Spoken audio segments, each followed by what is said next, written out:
내 삶은 때론 불행했고 때론 행복했습니다. 삶이 한낱 꿈에 불과하다지만 그럼에도 살아서 좋았습니다. 새벽에 쨍한 차가운 공기, 꽃이 피기 전 부는 달큰한 바람, 해질 무렵 불어나는 노을의 냄새. 어느 하루 눈부시지 않은 날이 없었습니다. 지금 삶이 힘든 당신, 이 세상에 태어난 이상 당신은 이 모든 걸 매일 누릴 자격이 있습니다. 대단하지 않은 하루가 지나고 또 별거 아닌 하루가 온다 해도 인생은 살 가치가 있습니다. 후회만 가득한 과거와 불안하기만 한 미래 때문에 지금을 망치지 마세요. 오늘을 살아가세요. 눈이 부시게 당신은 그럴 자격이 있습니다. 안녕하세요. 클라우디아입니다. 오늘은 수호서재에서 펴낸 배우 김혜자의 생애 감사회를 준비했습니다. 제목만 봐도 그녀의 인생 철학이 느껴지지 않나요? 깊은 눈방울 속에 묻어나는 진심 어린 따뜻한 눈빛, 그리고 신들린 연기와 함께 항상 우리의 마음을 따뜻하고 행복하게 만드는 아주 아름다운 배우이죠. 배우 김혜자는 작품에 출연하는 중요한 기준이 있다고 하는데요. 아무리 인생이 속박해서 고통받는 역이라 해도 그 속에 바늘길 만한 희망이 보이는가가 중요하다는 것입니다. 오늘 읽어드릴 생애 감사에서는 그녀의 삶과 생각, 그리고 주변과의 인연을 편안하고 담백하게 풀어내는데요. 지금부터 그 맑고 깊은 이야기 함께 하시죠. 생애 감사해. 김혜자. 신의 대본에서 우리 모두는 배우. 배우를 한다고 했을 때 다른 사람들은 미쳤다며 모두 반대했지만 아버지는 나에게 말씀하셨습니다. 유명한 배우의 한마디는 어떤 정치인이나 학자 못지않게 영향력이 있단다. 찰리 채플린을 봐라. 웃기는 짓을 하는 것 같지만 그 사람이 얼마나 영향력이 있는지 아니? 좋은 배우가 되거라. 좋은 배우가 되면 톨스토이나 셰익스피어처럼 세상에 의미 있는 영향을 줄 수 있단다. 그러기 위해서는 공부를 많이 해라. 그리고 책을 많이 읽으려무나. 대학교 2학년 겨울방학 때 KBS 탤런트 공채 1기생으로 뽑혀 연기자가 되었습니다. 하지만 열정만 가득했지 연기의 기초가 없었습니다. 손끝 하나 움직이는 것도 무서웠습니다. 그래서 아버지의 말씀대로 촬영이 없을 때는 열심히 책을 읽었습니다. 세계 문학 전집을 방에 가져다 놓고 한 권씩 읽어나갔습니다. 그 밖에도 명작 소설, 추리소설 등 하루 한 권 책을 읽어야 내 할 일을 다 한 것 같았습니다. 책을 읽고 있으면 너무 행복했습니다. 도스토옙스키의 제와벌을 읽고는 몇 날 며칠 동안 잠을 설쳤습니다. 죄는 무엇이고 벌은 무엇일까? 내 기준의 죄는 무엇이고 신의 기준에서 벌은 무엇일까? 그렇게 문학작품은 나에게 사고할 재료를 주었습니다. 그리고 대본을 받으면 시놉시스를 보면서 내가 이 역을 맡으면 세상에 무슨 영향을 줄 수 있나 그런 생각을 먼저 하게 되었습니다. 아버지가 나에게 준 가르침이 그것이었습니다. 내가 맡은 배역이 아무리 인생의 속박에서 고통받는 역이라 해도 그 속에 바늘기만한 희망이 보이는가. 그것이 내가 작품을 선택하는 기준이었습니다. 주인공이 삶의 밑바닥을 헤매어도 그곳에 희망이 있나, 그 희망을 연기할 구석이 있나, 내일의 이야기가 혹은 그 다음이 보이는가. 끝없는 절망 속에서 이 여자가 그냥 죽음을 선택해버리나 그렇지 않고 아무리 힘든 상황 속에서도 한 줄기 빛이 어딘가는 있나 그것을 찾고 그것을 연기하려고 노력했습니다. 나는 가끔 죽음에 대한 생각을 합니다. 얼마 전 강수연 배우의 갑작스러운 죽음에 대한 소식을 듣고 속으로 잘 가 하고 말했습니다. 강수연이 생전에 김혜자, 윤정희 같은 배우가 되고 싶다고, 늙어서 집으로에 나오는 할머니 같은 역을 해보고 싶다고 말한 기사를 읽은 적이 있습니다. 어릴 때부터 우리나라를 빛낸 배우였습니다. 하지만 그 이후 그녀에게 연기할 수 있는 좋은 배역이 있었어야 했는데, 배우는 연기를 해야 합니다. 그것이 배우에게는 유일한 빛이고 희망입니다. 또한 그것이 배우가 세상에 줄 수 있는 희망의 빛입니다. 그런 의미에서 강수연에게 모든 것이 너무 일찍 왔고 일찍 가버렸습니다. 갓 20살 넘은 나이에 세계적인 무대에서 연기상을 타고 너무 어려서 월드스타가 되고 나니 아무 것이나 할 수도 없고 아무것도 안 할 수도 없게 된 것입니다. 작품이 있어야 배우로서 이렇게 해볼까 저렇게 해볼까 고민하고 설레고 한 장면을 100번 넘게 연습해보고, 그것이 배우를 살게 하는 것입니다. 그때 배우는 살아있다고 느낍니다. 그것이 은총의 순간입니다. 그렇게 고민하고 가슴 설레는 것이 있을 때 삶이 은총으로 빛날 가능성이 높아집니다. 그래도 멋있어, 강수연. 배우답게 갔구나. 그곳에서 만나? 내가 인생에서 가장 감사하게 생각하는 것이 한 가지 있습니다. 연기자로 살아오면서 몰입의 순간들을 많이 가진 것입니다. 내가 지금 누구의 역을 연기하고 있다고 생각하면 연기가 좋지 않았습니다.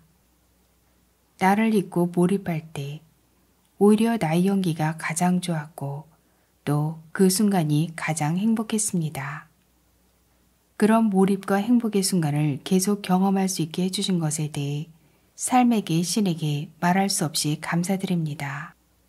그리고 그렇게 몰입할 수 있도록 많은 대사를 외울 기억력을 주신 것도 말할 수 없이 감사합니다. 나는 어저께 무엇을 먹었는지, 그저께 누구와 무슨 얘기를 나눴는지조차 세상 일에 대한 기억력이 매우 불투명한 사람입니다. 어쩌면 그것들에 많은 의미를 느끼지 못하기 때문인지도 모릅니다.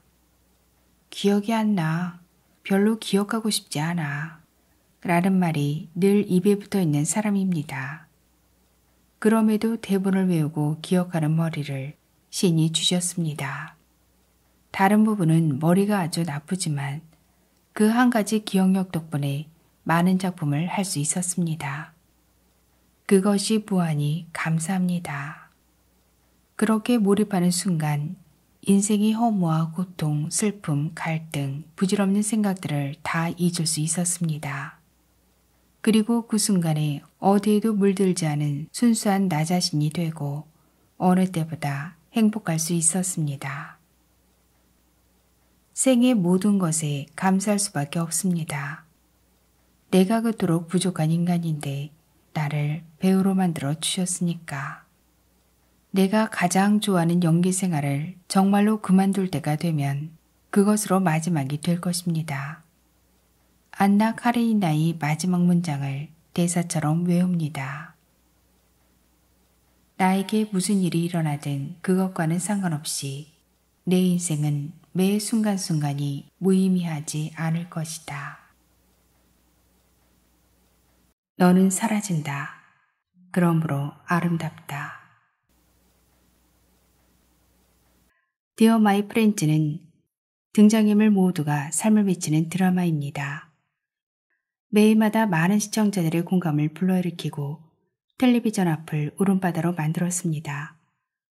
시니어 어벤져스라는 수식어가 붙을 정도로 평균 연기 경력 50년 가까이 된 배우들이 총출동해 열연을 펼쳤습니다. 누군가가 말했듯이 연기의 신들이 내놓은 요리들에 시청자들이 웃고 울면서 감정의 카타르시스를 경험한 작품입니다. 실컷 울어도 실컷 웃어도 마음이 순해집니다.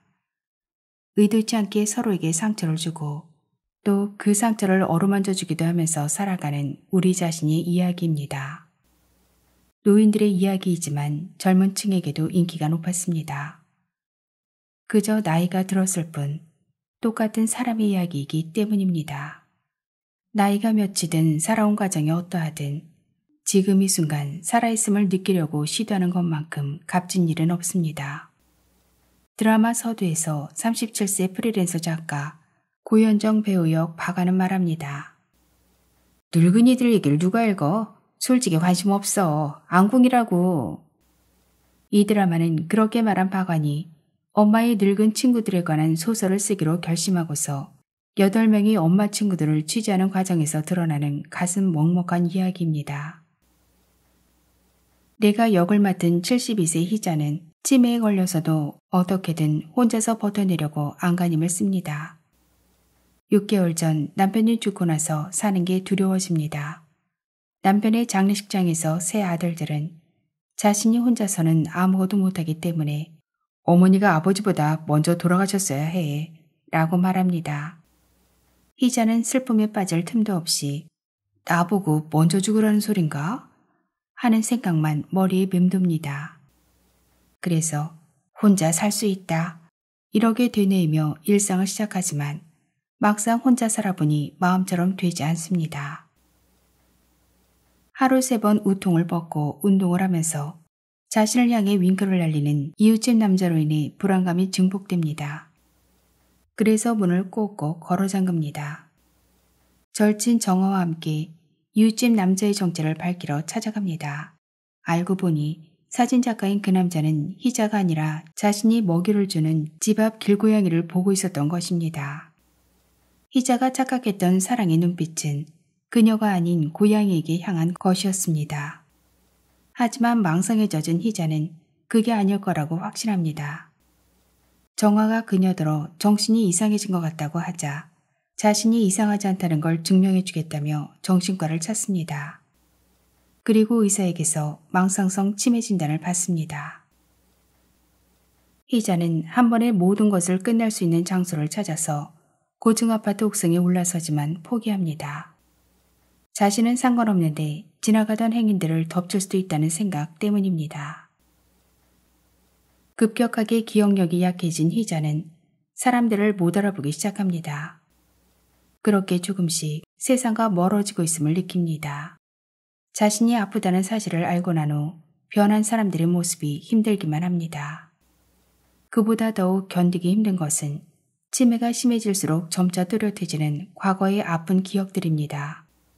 평생 착하게만 산 듯한 희자는 기억을 잃어가면서 회개한다는 말만 반복합니다. 매일 새벽 잠못 차림으로 성당에 가서 참회의 기도를 올립니다. 마침내 희자는 친구 충남에게 부탁해 안 비싸고 좋은 치매 요양원으로 들어갑니다. 그곳 1인실 침대에 앉으며 희자는 충남에게 놔두고 떠나라고 말합니다. 막내 아들이 희자를 찾아 울며 함께 집으로 가자고 하지만 그녀의 선택은 흔들림이 없습니다. 자기 때문에 자식들이 힘들어지는 것이 싫습니다. 하지만 치매로 오줌을 지르는 모습을 누군가가 보게 되는 것을 견딜 수 없습니다. 자신이 나가지 못하도록 문과 창문에 자물쇠를 달아놓은 삶도 참기 힘듭니다. 치매라는 이유로 감시당하는 삶 대신 마지막까지 자존심을 지키려고 합니다. 해피엔딩이 노인 인생을 그린 책을 쓰고 싶어하는 박완이 참고 배려하고 그러면서도 행복하고 라고 하자 희자는 외로운 심정을 토로합니다. 그건 가짜야. 나는 애들이 괘씸해. 내가 아침부터 24시간 얼마나 외로운지 안 쓸 거면 나 네 책에서 빼. 내가 24시간 뭘 하는지 내가 이 작은 몸으로 남편까지 4남자를 키웠어. 그런데 나를 이곳에 가두고. 미화되지 않은 있는 그대로의 인간의 삶이 이 드라마에 고스란히 담겨 있습니다. 디어 마이 프렌즈를 연기하면서 늙는다는 것은 슬프고 서글픈 일이라는 것을 많이 느꼈습니다. 늙으니까 기억도 깜빡거리고 자식들은 엄마를 약간 바보 취급합니다. 마음대로 빨리 죽어지지도 않고 살아서 신나는 일도 없습니다. 엘리자베스 2세 영국 여왕이 96세를 일기로 세상 떠난 뉴스를 보면서 나란 일로 바빴겠지만 그래도 살기 힘들었을지도 모른다는 생각을 합니다. 자식들이 이런저런 일들로 논란거리가 되고 며느리 다이애나 왕스자비가 불행하게 죽는 것까지 다 봐야만 했으니까. 자식들은 왜 그렇게 부모에게 야단을 치는지 모르겠습니다. 그렇지 않은 사람도 있겠지만 대부분 야단치는 말투입니다. 이 드라마에서도 막내 아들 민호가 나에게 소리를 버럭 지르는 것이 서글펐습니다. 우리들의 블루스에서도 아들 동석이 엄마인 나에게 그렇게 하는데 그럴 때면 이 사람들이 실제로 배우인 내가 싫어서 그렇게 악을 쓰나 하는 바보 같은 생각까지 들었습니다.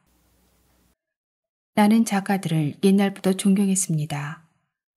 물론 김정수, 김수연, 노희경 작가처럼 잘 쓰는 작가를. 작가들은 어떻게 다 할까? 늙도록 살아보지도 않았는데 어떻게 나이 먹은 사람의 심정을 이렇게 잘 알까? 실로 존경하지 않을 수 없습니다. 이 드라마에서 내가 맡은 역은 치매에 걸리는 슬픈 역이지만 잘 쓰는 작가라고 믿고 있습니다. 이런 장면이 기억납니다. 드라마 속에서 정아의 엄마가 죽어서 화장한 유골을 친구들과 함께 바다가 절벽에 앉아 한 움큼씩 바다에 뿌립니다. 그 장면을 찍는데 왠지 신발을 벗어야 할 것만 같았습니다. 그래서 나는 신발을 얌전히 벗어놓고 맨발로 바위 위에 앉아서 유해를 뿌렸습니다. 그 장면을 두고 친구 영원 역을 맡은 박원숙 배우가 어느 매체와 인터뷰하면서 내가 신발을 벗었으면 발이 너무 커서 아무 매력이 없었을 텐데 혜자 언니는 발이 작아서 여성스러웠어요. 라고 말했습니다. 박원숙 배우는 그렇듯 성격 좋고 적극적이라 촬영하면서도 먼저 다가와 활짝 웃으면서 얘기를 건네고 잊지 않고 전화도 합니다. 박원숙 배우는 입도 무겁고 참 좋은 사람입니다. 그래서 나중에 그이가 집 짓고 사는 남해에도 다니러 갔었습니다. 충남역의 윤여정 배우는 아주 오래전 내가 형편이 어려워 새방에 살 때 한번 놀러 온 적이 있습니다. 친근하고 사교적인 사람입니다.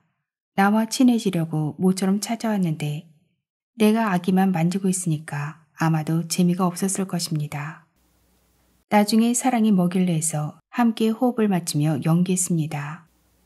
이 드라마의 이야기를 풀어나가는 박완의 엄마 나니 역으로 나온 고두심 배우는 배우기 이전에 멋진 사람입니다. 전원일기에서 22년 동안 나의 며느리 역을 했지만 사실 그때는 그다지 친한 사이가 아니었습니다. 내가 천성적으로 혼자 있기를 좋아하고 또 자주 아프리카를 다녔기 때문에 드라마 촬영이 끝나면 사적으로 대화를 나눌 기회가 많지 않았습니다. 디어 마이 프렌즈와 우리들의 블루스를 함께하면서 많이 가까워지고 인간 고두심을 좋아하게 되었습니다. 드라마 촬영 틈틈이 나에게 어렸을 때 이야기를 해주었는데 들으면서 눈물이 났습니다. 집이 말할 수 없이 가난해서 10살 때 돼지 새끼 10마리를 큰 보자기에 싸서 등에 이고 장에 가서 팔아오라고 시켰다고 합니다. 도중에 보자기가 풀려 새끼 돼지들이 사방으로 흩어져서 내 돼지 내 돼지 하면서 잡으러 다녔다고 합니다. 세상에 한 마리도 아니고 어린애한테 새끼 돼지를 10마리나 팔아오라고 시키다니 얘기가 신기하고 눈물 나고 아 고두심 멋있다 하고 생각했습니다. 나는 겪어보지 않은 일을 어렸을 때부터 그렇게 혼자서 겪어서 고두심 배우는 어른이 빨리 되었습니다. 모든 면에서 나보다 어른답고 인생에서 많은 일들을 경험해 속이 툭 트인 사람입니다. 그래서 함께 있는 것이 좋았습니다. 오히려 언니 같고 자신이 살아온 얘기도 많이 들려줘서 감동하며 들었습니다. 나는 디어 마이 프렌즈에서 잊히지 않은 장면이 있습니다. 상대 역인 주연 배우에게 나 잠이 안 와 라고 했더니 자장가로 서머타임을 불러줍니다. 그때 너무 좋았습니다. 치매가 깊어도 사랑이 구원하는구나 하는 생각이 들었습니다. 사랑만이 답인 것입니다. 드라마 속에서 주연 배우는 우리가 처녀 총각일 때 잠깐 연애를 한 사이입니다. 그러다가 늙어서 남편 죽은 후에 다시 만납니다. 이 남자가 성당에서 여자가 할 만한 일감들을 받아다가 나에게 가져다 줍니다. 단추 붙이는 거, 묵주 깨는 것 같은 허드렛 일을. 나는 주연 배우가 맡은 남자 역이 좋았습니다. 촬영을 하면서도 나중에 방송으로 보면서도 인생에서 저런 남자가 있으면 좋겠구나 하고 생각했습니다. 뭐든지 받아주고 나를 귀엽다는 듯이 바라보고 내 아들이 싫어하는데도 찾아와서 일감을 주고 갑니다. 내가 다른 남자에게 시집가고 나서 내가 몇 날 며칠을 울었는지 아느냐라고 말하는 순정파입니다. 옛날 애인인데도 늘 와서 나를 보호해주고 다정하게 대해주고 여행도 데려갑니다. 그리고 군볼 때는 방에서 가운데에다 가방으로 금을 거놓고 둘이서 잡니다. 그때 남자가 말합니다. 참 세월이란 게 웃기다. 젊었으면 뺨을 맞아도 너를 으스러지게 않았을 텐데 지금은 졸려서 못 앉겠다. 그런 장면들이 무척 좋았습니다. 그 방에서 자고 일어나 아침에 해 뜨는 것을 둘이서 바라봅니다. 그때 내가 손을 내밉니다. 남자는 이 여자가 하도 새침대기니까 가만히 있습니다. 여자가 말합니다. 손잡아. 무한하게 손잡으라고 내밀었는데 왜 안 잡아? 그러니까 손을 잡습니다. 또 내가 친절하게 해주니까 남자는 너무 좋아서 춤추는 걸음걸이로 담 옆을 걸어갑니다. 내가 안 보는 데서 막 춤을 추면서 갑니다. 대본 속 인물이지만 그런 남자가 곁에 있어서 마음이 따뜻하고 안심이 되었습니다. 우리가 인생에서 바라는 것은 큰 것이 아닐지도 모릅니다. 다정하게 어루만져 주는 것, 재미있는 대화를 나누는 것, 어려움 속에서 서로를 보호해주는 것이 전부일런지도 모릅니다. 스스로 요양원을 선택한 희자이지만 그 상황이 두렵고 힘들 수밖에 없습니다. 모두를 위한 선택이긴 하나 병든 사람들과 함께 그런 식으로 죽어간다는 사실이 참을 수 없습니다. 마지막 회에서 희자는 요양원을 탈출합니다. 치매에 걸린 희자는 새벽에 정화에게 전화를 걸어 요양원으로 자신을 데리러 와달라고 부탁합니다. 너는 죽더라도 길 위에서 죽는다고 했지? 정화야, 나도 그러고 싶어. 감옥 같은 좁은 방 말고. 어찌 보면 우리 모두 길 위에 선 삶입니다. 아니면 이 드라마에 나오는 대사처럼 우린 다 인생이라는 기로에 서 있는 쓸쓸한 방랑자인지도 모릅니다. 죽더라도 길 위에서 멋지게 죽을 거야 라고 선언하며 희자와 정화는 호기롭게 차를 몰고 떠나지만 유실금 때문에 차를 세워야만 합니다. 디어 마이 프렌즈를 하면서 다른 배우들 연기 보는 재미도 컸습니다. 정화 역은 남은이 이상 할 수 있는 배우가 있을까? 라고 생각하면서 매번 감탄하며 봤습니다. 윤유정 배우는 말할 것도 없습니다. 극 중에서 그녀가 맡은 충남이 나이 어린 교수들에게 니들이 지은 죄 중에 가장 큰 죄는 니들 스스로 니들 가치를 모르는 거 라고 할 때, 그리고 고두신 배우가 아픈 엄마에게 나 속 썩이려고 병원 안 가셔? 하고 악다군이 쓸 때 말 그대로 연기의 신들이 느껴졌습니다. 박원숙 배우가 드라마 속에서 옛 연인과 재회하는 장면은 잠깐이지만 그간의 세월이 느껴졌고 주연 배우는 얼렁뚱땅 하는 것 같지만 다 표현합니다. 신구 배우는 이 드라마에서 처음 같이 했는데 정말 잘하는구나. 내가 신구 배우를 이제야 처음 만난 걸 보면 아직 연기할 게 한참이구나 하고 생각했습니다. 인생은 원래 막장이야 라고 모두가 외칩니다. 그리고 자신들의 영정사진을 재미삼아 찍습니다. 엄마 친구들의 이런 다양한 삶을 알게 된 박화는 마지막에 말합니다. 다만 소원이 있다면 지금 이 순간이 좀 더 오래 가길, 아무런 미련이 남지 않게 조금 더 오래 가길. 박안이 희자에게 묻습니다. 늙은 모습이 싫다면서 왜 화장도 안 하고 영정사진을 찍었느냐고. 희자가 말합니다. 친구들 사진 찍을 때 보니 오늘 지금 이 순간이 자식들에게는 가장 젊은 한때더라. 드라마가 종영되고 시청자 게시판에는 인생 드라마라는 찬사가 쏟아졌다고 들었습니다. 드라마를 보면서 성장하게 되었다는 댓글도 있었습니다. 이 드라마를 하면서 나도 많이 배웠습니다. 사람은 죽는 날까지 배워야 한다더니 신이 이렇게 배려하신 것 같습니다. 많이 배웠고 인생에 대해 여러 생각을 했습니다. 그래서 살아있다는 것을 느꼈습니다.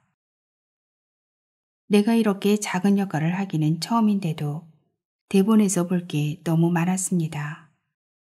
5 여자의 인생이 다 얽혀있다 보니 대본 안에서 들여다봐야 하는 것이 많았습니다. 그 사람들의 삶을 보는 게 흥미롭고 질력나지 않았습니다. 또 5명의 여자가 연결된 씬이 많아서 한두 마디 하려고 다음 기 기다리며 촬영할 때가 많았는데 그동안 조연과 단역들이 주연인 내가 연기하는 동안 이렇게 기다렸겠구나 싶은 생각에 미안하고 고마운 마음이 들었습니다. PD저널의 방현주 개건기자라는 분은 리뷰에 노벨문학상을 탄 심부르스카의 시를 인용했습니다. 힘겨운 나날들, 무엇 때문에 너는 쓸데없는 불안으로 두려워하는가?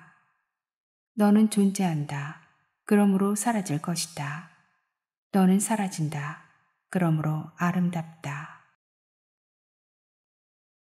어떻게 사는가 보다 어떻게 죽는가가 중요해지는 순간이 인생에는 있습니다. 우리 모두는 시한부 인생을 살고 있기 때문입니다. 노희경 작가가 한 말처럼 나이를 먹었기 때문에 젊은이들과는 차원이 다른 치열함을 살고 있는 나이 친애하는 친구들과 함께해서 좋았습니다.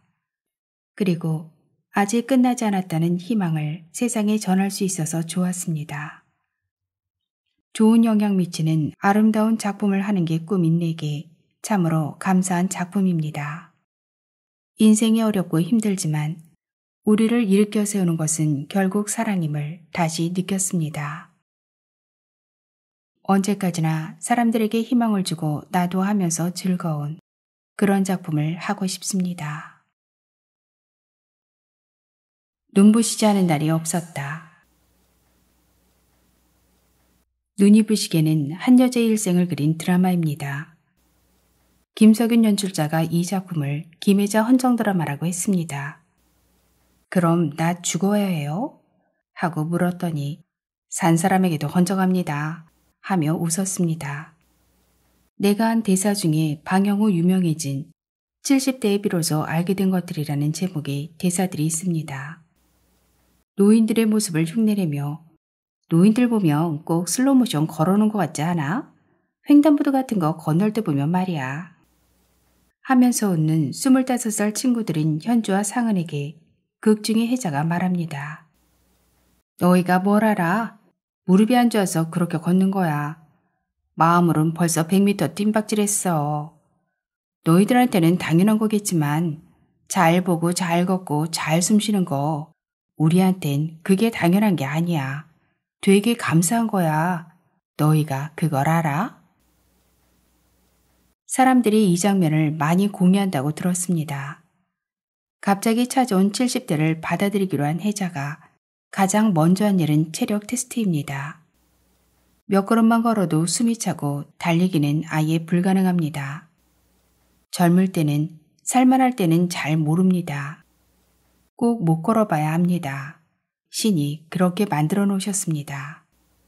인생에는 언젠가는 걷는 것에 감사하고 숨쉬는 것에 감사하고 매사에 감사할 날이 찾아옵니다. 또 하나의 대사는 무한한 가능성을 가진 청춘이지만 현실은 백수였던 25살의 혜자가 70대가 되어서야 시간의 소중함을 느끼고 나서 하는 말입니다.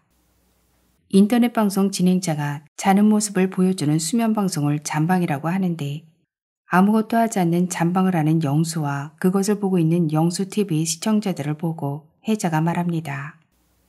늙는 거 한순간이야. 너희들 이딴 인여인간 방송이나 보고 있지? 어느 순간 나처럼 된다. 나도 몰랐어. 내가 이렇게 늙어버릴 줄. 극중 대사만이 아니라 정말 그렇습니다. 나도 몰랐습니다. 내가 이렇게 늙어버릴 줄. 준비할 시간도 없이 누구나 갑자기 늙어버린다는 걸 깨닫지 못했습니다. 인생은 곧 시간이기 때문에 그 시간을 소중히 여기지 않는 사람은 자기 인생을 소중히 여기지 않는 것입니다. 영수TV를 보는 젊은 시청자가 혜자에게 묻습니다. 할매가 되어 좋은 점은? 혜자가 말합니다. 아무것도 안 해도 된다는 거. 그저 죽을 날 기다리면 된다는 거. 또 다른 사람이 묻습니다. 당장 늙을 수 있는 방법이 뭔가요? 내가 말합니다. 나랑 삶을 바꿔 살 사람 있어? 날 보면 알잖아. 니들이 가진 그 젊음이 얼마나 대단하고 엄청난 건지. 그니까 정신 챙겨. 특히 개영수 너 언제 사람 될래? 25살 때는 밥만 먹어도 기운이 넘쳤지만 70대가 된 혜자에게는 이정은 배우가 역을 맡은 엄마가 챙겨준 약이 가득합니다. 그 색색의 알약들을 보며 혜자는 말합니다. 나이를 먹는다는 건 그 나이만큼 약을 먹는 거나 다름없다. 예전 어르신들이 밥상 앞에서 밥맛이 없다는 얘기를 하던 게 이해가 가. 식사보다 그 이후에 먹어야 하는 수많은 약들을 떠올리는 것만으로도 이미 배가 부르니까. 혜자는 약을 접시 위에서 이리저리 굴려보며 중얼거립니다. 예전에 TV에서 봤던가? 약식장 속의 연어들이 밥과 그리고 같은 양의 항생제를 매일같이 먹으며 작은 수조에서 살고 있었지. 그쯤 되면 연어들은 스스로 사는 게 아니라 말 그대로 약발로 사는 거였어. 앞을 가로막는 새찬 물살도 매서운 곰의 발톱도 경험해보지 못한 연어는. 그리고 나서 몇 개의 알약을 삼키고 물을 마십니다. 그러면서 갑자기 연어초밥이 먹고 싶어집니다.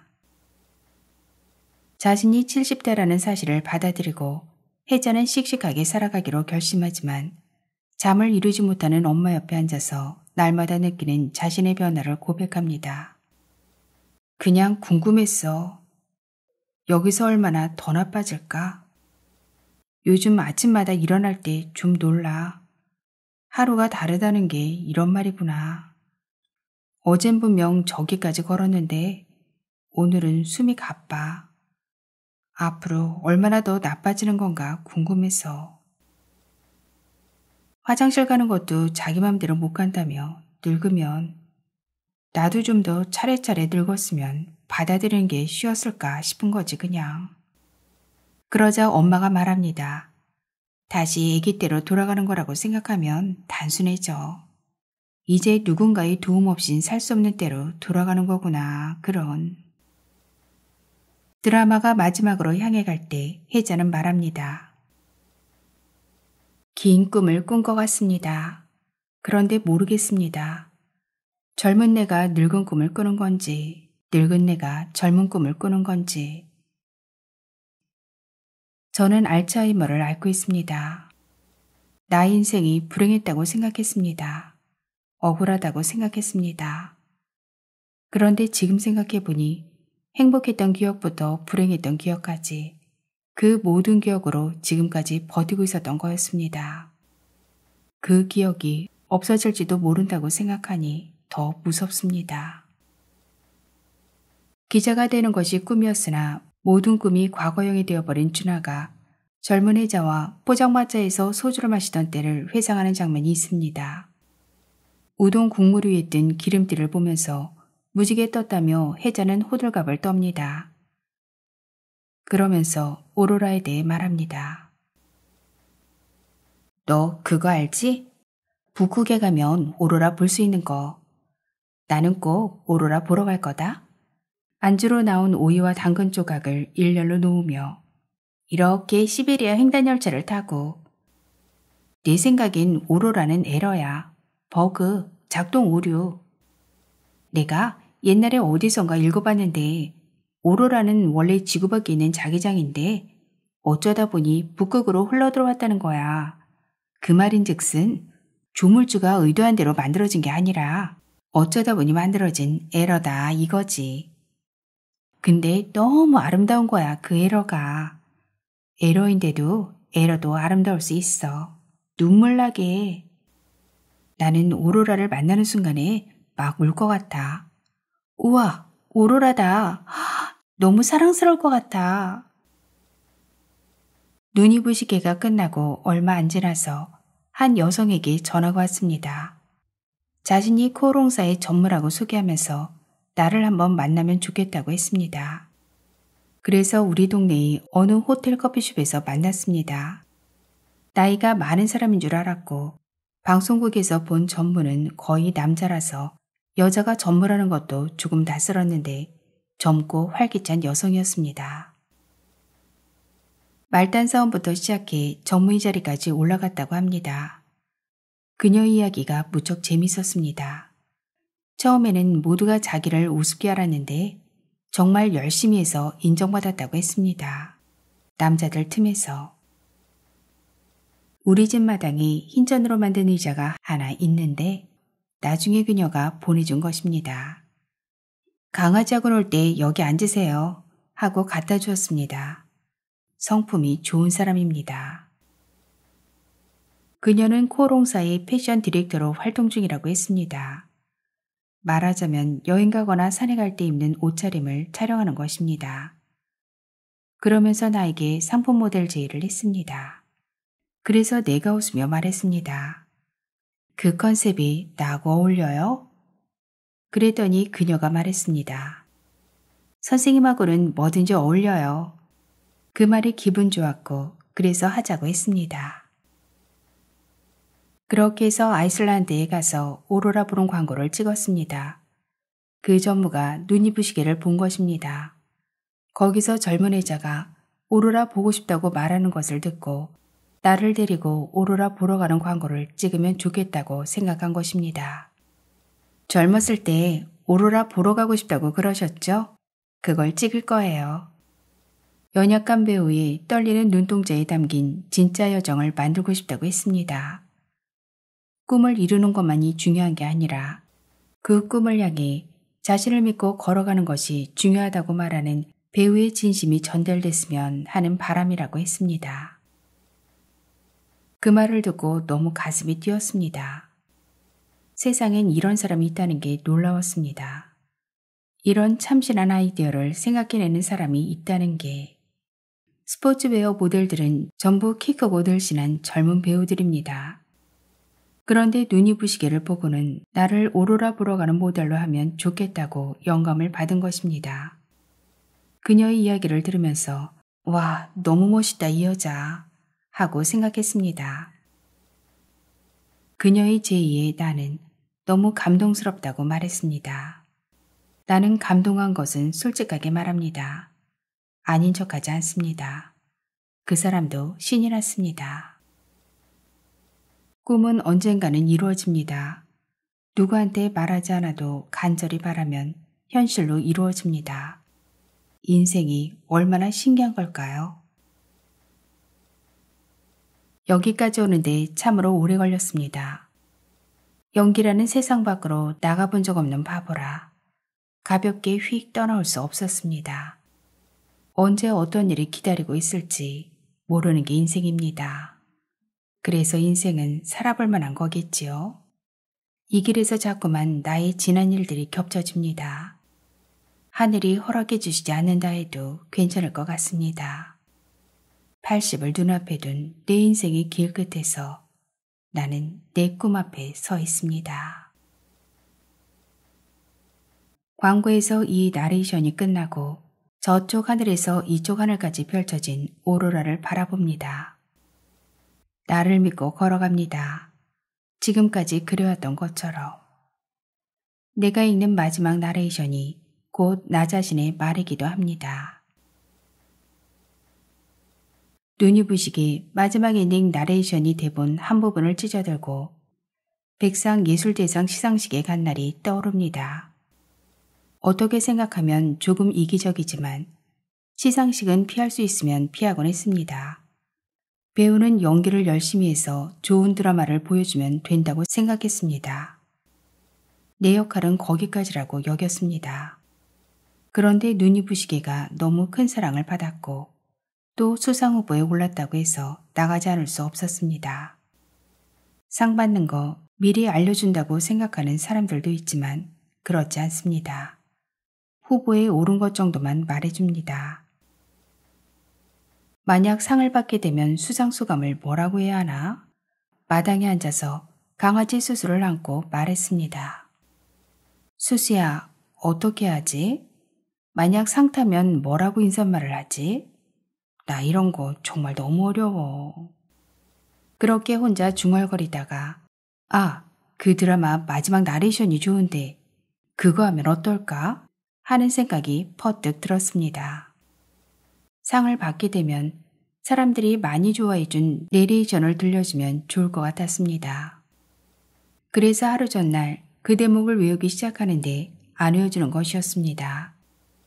이건 내레이션이기 때문에 외우는 것이 아니라 잘 읽는 것이라고, 잘 해석해서 읽고 녹음하는 것이라고 내 머리가 이미 인식해버린 것입니다. 2페이지 넘는 대사도 외우는데 이걸 왜 못 외우겠는가 했지만 그런데 정말 수십 번 읽으며 아무리 연습해도 외워지지 않았습니다. 내 정신이 지배해버린 탓인지 결국에는 시상식 당일 아침까지 외우기에 실패하고 대본을 그대로 찢어서 가져갔습니다. 만약 그것을 들고 무대에 올라갈 생각이었으면 예쁜 종이에 옮겨 적었을 것입니다. 시상식장에 가서라도 어떻게든 틈틈이 외워보겠다고 생각하고 대본을 찢어들고 간 것입니다. 시상식이 진행되는데 아무 상에도 호명하지 않기에 마음을 놓고 있었습니다. 그런데 마지막 대상에 내 이름이 불리고야 말았습니다. 한 손에 찢어온 대본을 쥐고 무대 위로 올랐습니다. 상패를 들고 꽃다발을 들고 대본 쪽지를 펼쳐 부산스럽고 어수선하게 내레이션을 읽었습니다. 돌아보니 무척 창피했습니다. 종이를 떨어뜨리기도 하고 집어들기도 하고 어수선했던 그때의 내가. 드라마 속에서는 그 내레이션이 흘러나갈 때 많은 모습들이 비춰집니다. 꽃이 피고 노을이 지고 사람들은 거리를 걷고 시장은 손님을 맞을 준비로 분주합니다. 새벽녘 하루일감을 기다리며 불을 쬐는 사람들의 손길은 묵묵하고 집안에 놓인 낡은 추억들은 오늘도 그 자리를 지키고 있습니다. 대단하지 않은 하루가 지나고 또 별거 아닌 하루가 온다 해도 인생은 살 가치가 있다.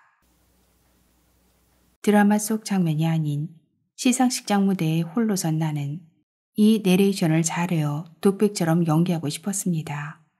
우리에게는 삶을 누릴 자격이 있음을 전하고 싶었습니다. 우리 삶의 아름다움을, 그 감사함을 전하고 싶었습니다. 나이가 들면 그렇습니다. 손이 바쁘고 주변이 어수선해집니다. 목소리가 커지고 말이 많아집니다. 어느 순간 내가 왜 이렇게 말을 많이 하고 있지? 하고 소스라치게 놀랄 때가 있습니다. 그날도 그렇게 부산스럽고 수선스러웠지만 그 자리에 있던 많은 분들이 눈물을 흘렸습니다. 알기 때문입니다. 우리 삶이 때론 불행하고 때론 행복하다는 것을. 삶이 한낱 꿈에 불과할지라도 그래도 살아서 좋다는 것을. 이 세상에 태어난 이상 우리는 삶을 누릴 자격이 있다는 것을. 대본을 쓴 이남규 김수진 작가에게 허락을 받아 이곳에도 옮겨놓습니다. 내레이션 녹음을 위해 수십 번 읽고 백상예술대상 시상식을 위해서도 여러 번 반복해 읽었지만 다시 읽어도 좋은 글입니다. 내 삶은 때론 불행했고 때론 행복했습니다. 삶이 한낱 꿈에 불과하다지만 그럼에도 살아서 좋았습니다. 새벽에 쨍한 차가운 공기, 꽃이 피기 전 부는 달큰한 바람, 해질 무렵 불어나는 노을의 냄새. 어느 하루 눈부시지 않은 날이 없었습니다. 지금 삶이 힘든 당신, 이 세상에 태어난 이상 당신은 이 모든 걸 매일 누릴 자격이 있습니다.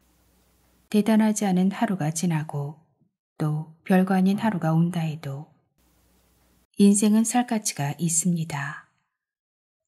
후회만 가득한 과거와 불안하기만 한 미래 때문에 지금을 망치지 마세요.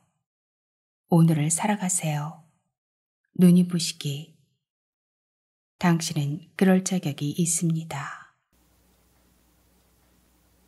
혼자 저쪽에 서 있는 들불 같은 사람. 우리들의 블루스 촬영을 앞두고 주연급 배우들이 모여 대사 연습을 했습니다. 연습이 끝나고 호텔 내 방으로 돌아왔을 때 노희경 작가가 전화를 걸어 나에게 쓴소리를 했습니다. 언제까지 엄마를 그렇게 소녀처럼 하시면 되겠어요?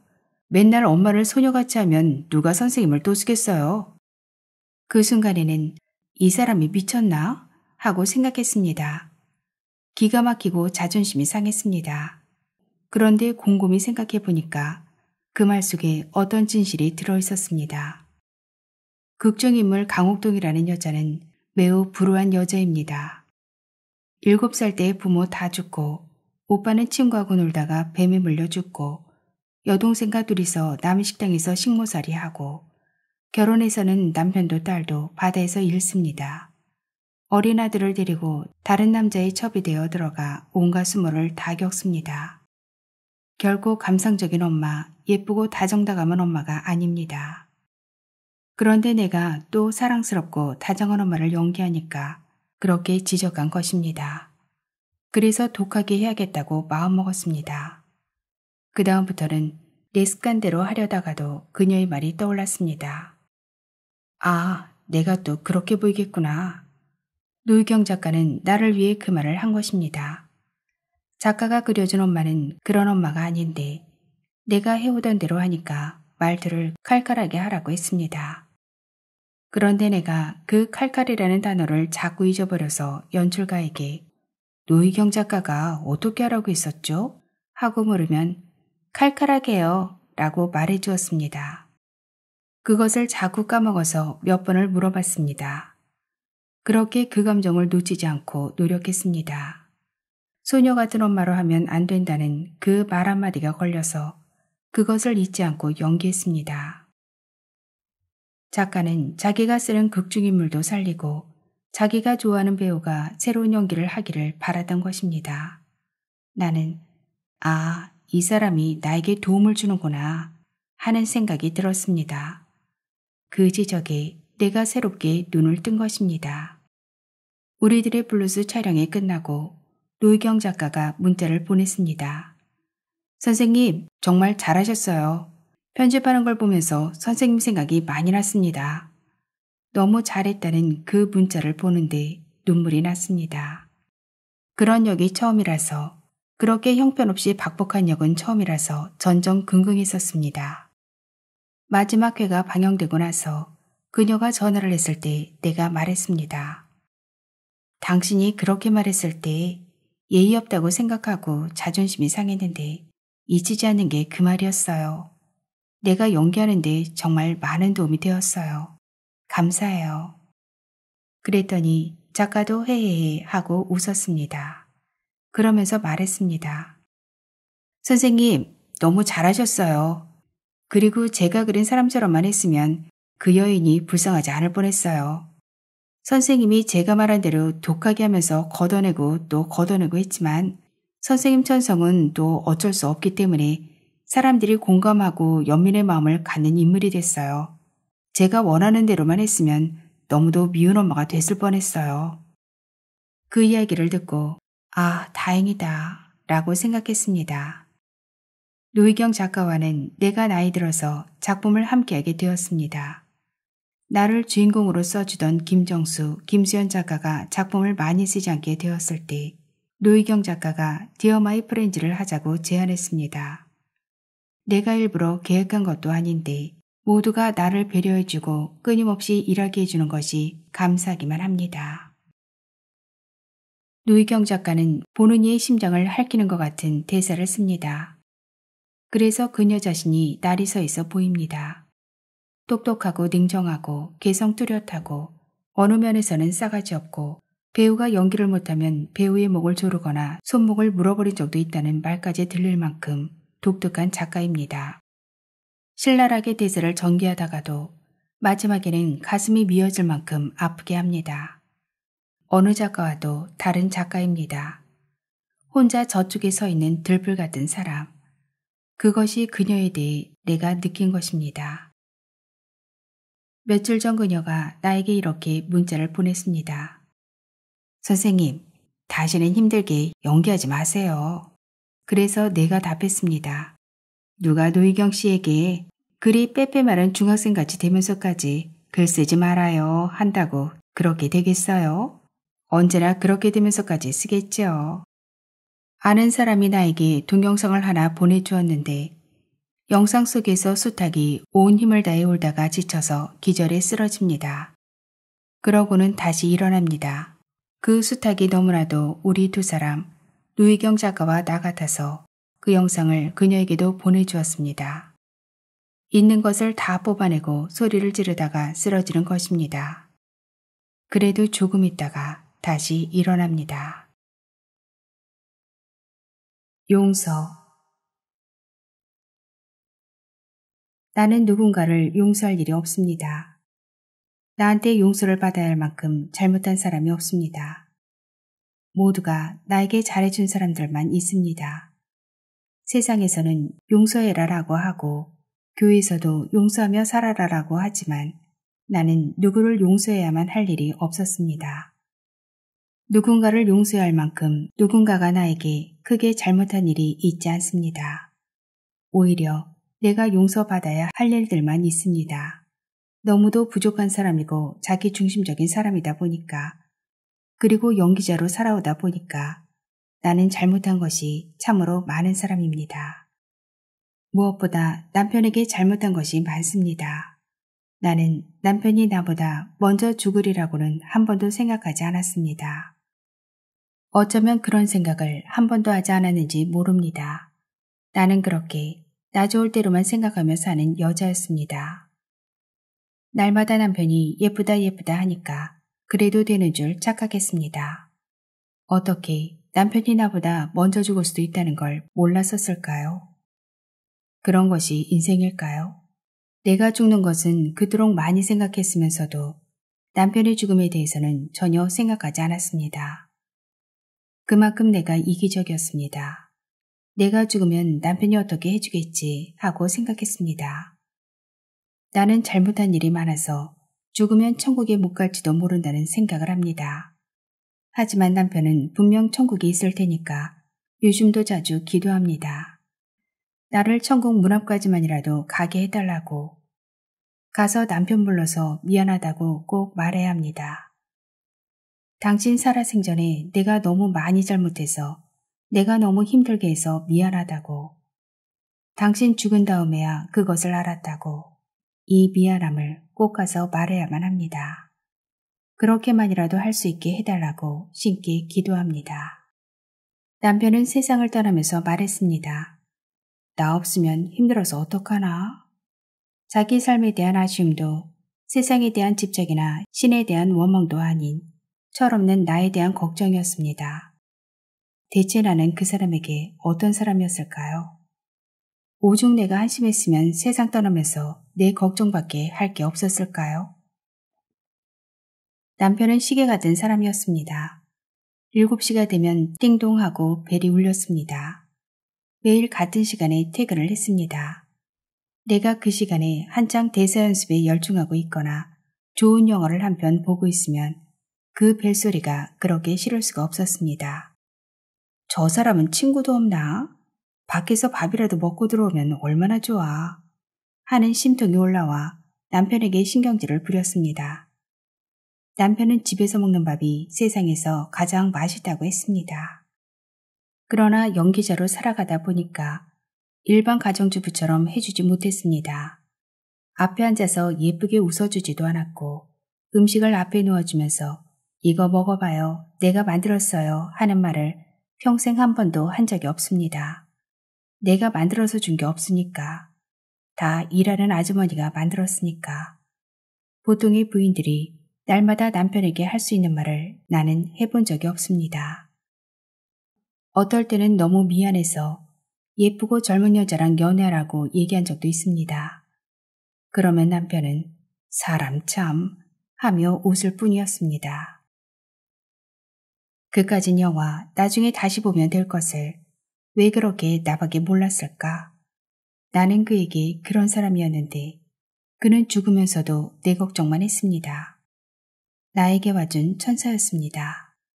내가 좋아하는 사람이 생겼다고 해도 이해해줄 사람이었습니다.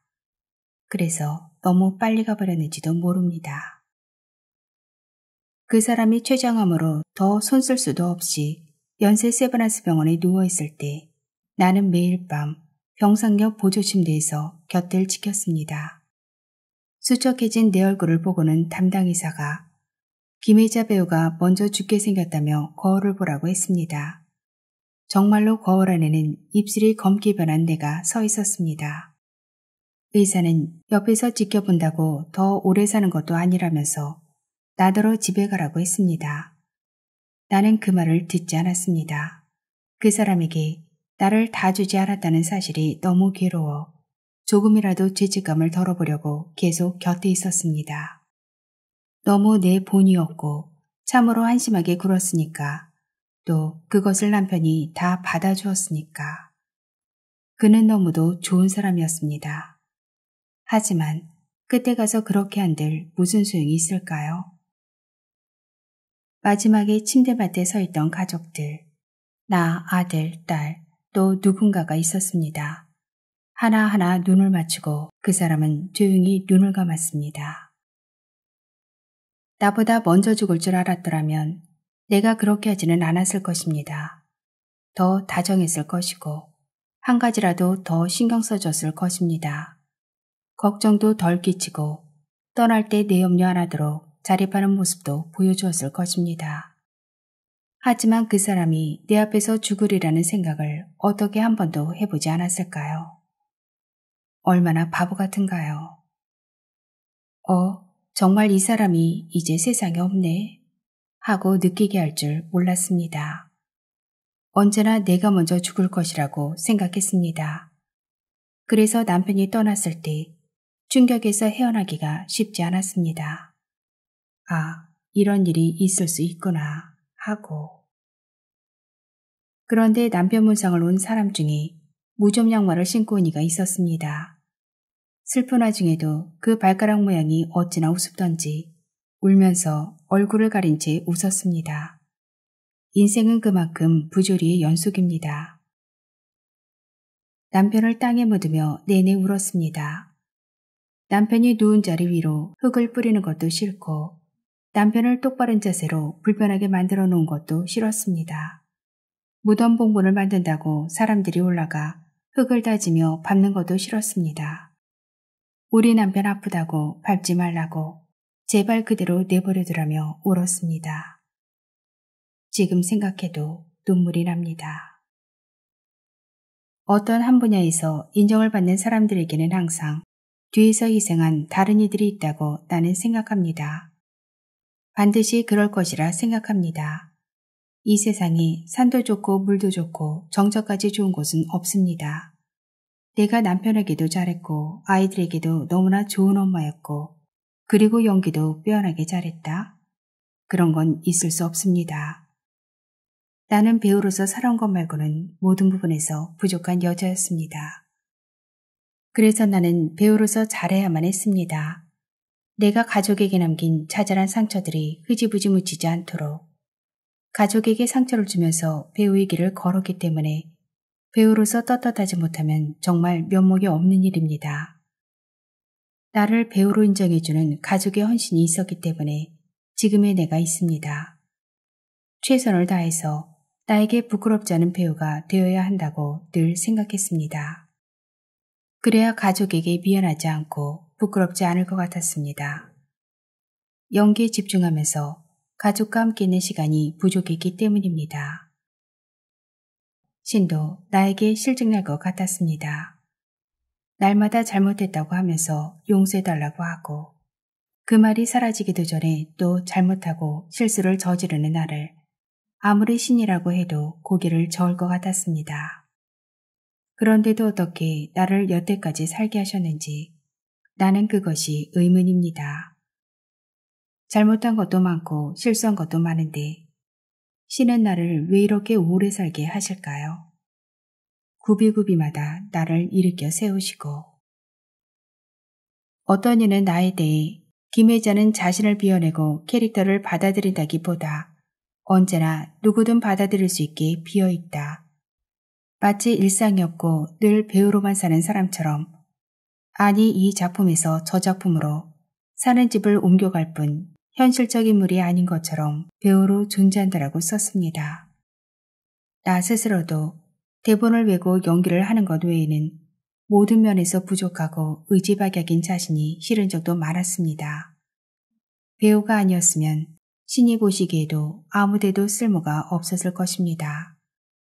그만큼 부족한 여자이기 때문에 신이 좋은 남편을 붙여주었고 착한 아들과 딸을 갖게 해주었습니다. 그래서 살 수 있었습니다. 사람들은 내가 많은 사람을 용서하고 품었을 것이라 생각하지만 나한테 용서를 빌 만큼 잘못한 사람이 없습니다. 내가 못한 일들이 훨씬 더 많습니다. 인간에게든 신에게든 내가 다 용서를 빌어야 합니다. 내 삶은 때론 불행했고 때론 행복했습니다. 삶이 한낱 꿈에 불과하다지만 그럼에도 살아서 좋았습니다. 새벽에 쨍한 차가운 공기, 꽃이 피기 전 부는 달큰한 바람, 해질 무렵 불어나는 노을의 냄새. 어느 하루 눈부시지 않은 날이 없었습니다. 지금 삶이 힘든 당신, 이 세상에 태어난 이상 당신은 이 모든 걸 매일 누릴 자격이 있습니다. 대단하지 않은 하루가 지나고 또 별거 아닌 하루가 온다 해도 인생은 살 가치가 있습니다. 후회만 가득한 과거와 불안하기만 한 미래 때문에 지금을 망치지 마세요. 오늘을 살아가세요. 눈이 부시게. 당신은 그럴 자격이 있습니다. 구독과 좋아요 그리고 공유 부탁드립니다. 오늘도 행복하세요.